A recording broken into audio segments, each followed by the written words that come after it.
director of the Illinois Coalition to Abolish the Death Penalty. We want to thank you for being here. We're here right now, right before the legislator gets back to work, to talk to you about an issue that will move out of the shadows, ending the death penalty. We've worked hard these last few months to build unprecedented momentum, and we're standing here today to tell you we're ready to get this over the finish line in these next couple weeks. I'm joined here today by Randy Steidle, Illinois' 18th exoneree, as well as Jennifer Bishop Jenkins, a murder victim family from here in Illinois.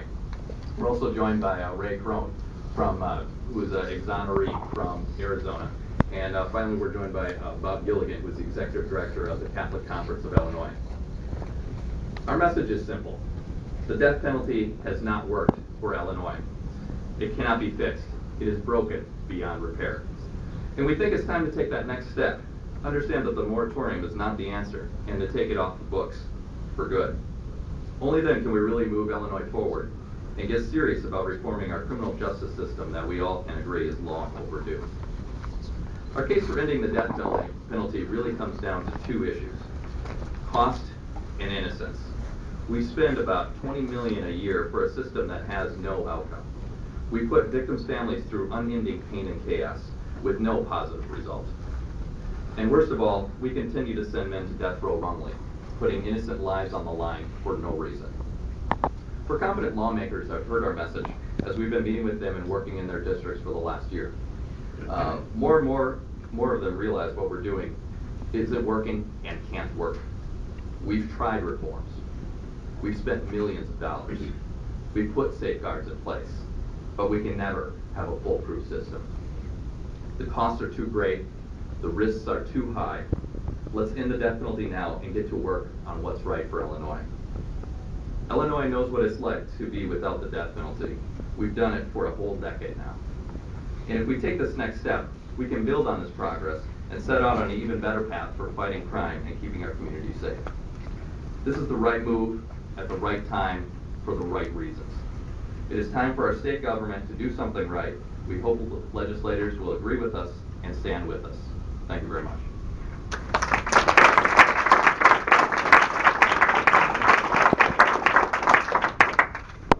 My name is Randy Steidle. I spent over 17 years in prison, 12 on death row for a downstate Paris, Illinois murder that I did not commit. I'm here today to plead with the people of the state of Illinois that we have spent millions and millions of dollars with study commissions and 10 years of a moratorium that was trying to reform a system that cannot be reformed. This money could be better spent with the murder victims' family members, through better law enforcement. We have an alternative to the death penalty in this state, and it's life without parole, and you do not risk the possibility of executing an innocent person. Behind me stands members of Witness to Innocence. These 20 individuals have had a combined total of over 200 years of sitting on death row across this country. Illinois has had 20 innocent people. I was number 18.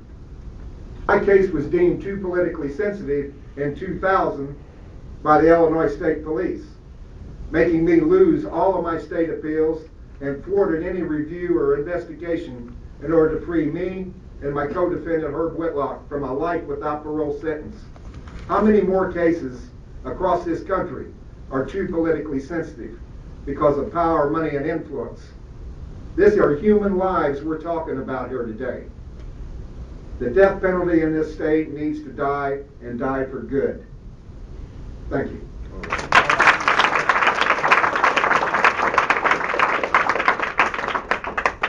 Good morning. My name is Jennifer Bishop Jenkins, and I'm a murder victim's family member. This is my sister Nancy Bishop Langert, her husband Richard, and their unborn child. They were murdered in Winnetka in 1990. I'm also here with my sister Jean Bishop and my dear friend Gail Rice, whose brother was a Denver police officer murdered in the line of duty. And we're all members of Murder Victims Families for Human Rights, which is an organization of murder victims family members that opposes the death penalty because we know that the death penalty does not serve victims' families. Ever since my sister was killed, her dying words were to draw a heart and a U in her own blood, to say as she was dying that she loved us. And because her last words were words of love, oh, and I just noticed another victim's family member in the room, I apologize, Sarita Villarreal, whose brother was murdered, my dear friend Sarita. So thank you for being here too.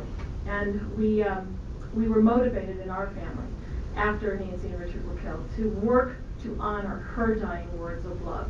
Because that's what victims' families need to do, to memorialize those that were murdered and to focus on healing and helping other victims like us, which is what my sister and I devoted our lives to doing in the years following Nancy and Richard's murder. And we've been working to help other victims of crime, and that's what we should all focus on, the whole state should focus on. We started IllinoisVictims.org. I've been on the advisory to the U.S. Sentencing Commission. I have been an advisor to the Victims' Rights Caucus. And I was appointed by the governor in 2008 to the Capital Punishment Reform Study Committee, which has released its final report. And the one thing that I can tell you after years of study on that body is that the death penalty definitely in Illinois has not been fixed. And there's a very detailed study out now that does show that. So I think that's a very important part to our effort. I can also tell you that working in that body that Burkett and Devine, two very prominent prosecutors in the state, have said that it's about as fixed as it's going to get. So it's really important for us to recognize that the flaws cannot be fixed and just to abolish it. The death penalty hurts victims.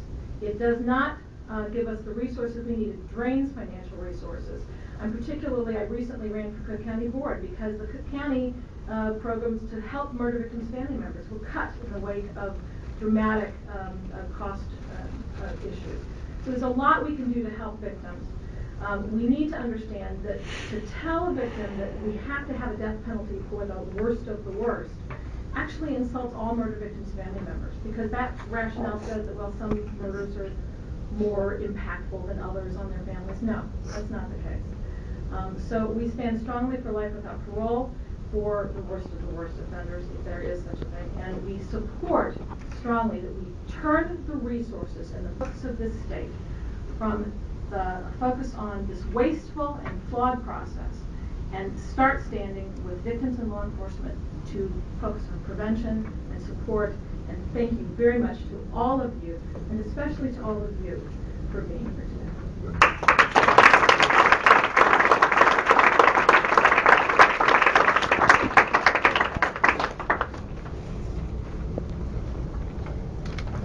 Hi, my name is Ray Crone. I too am a death row survivor. It's a great honor and privilege to be here in the state of Illinois, that a place that has been studying this issue, reviewing this issue, appointed commissions on this issue, acted on this issue for many years now. And it's even more of an honor for me to be a voice. You'll hear my voice. What you won't hear is those other voices, those other men and women that are on death row, other men and women whose families, loved ones were on death row. Because see, we know what it was like to be in that darkness when the justice system failed us, where our court-appointed attorneys, public defenders failed us, and we were sentenced to death. We know that darkness is sitting in that jail cell waiting for them to execute us, seeing them execute our neighbors, our cellmates. And we were fortunate to come to that light, to see that light that day that our cell door was open and we regained our freedom, proving our innocence. It was a battle. We also were aware of that darkness that overcome our family when that death sentence was handed down to their loved one. That darkness that permeated their lives for so many years while we sat in death row wondering, were they going to kill us? And that light that finally came to our families the day that we were released and they found their loved ones finally coming home to them. And we're aware from the media the darkness enveloped the state of Illinois for so many years when the governor found out that they had freed more people from their death row than they had executed. And the light that came to him when he realized, I have to do something about it. We have to act. This is not right. And the changes that came about.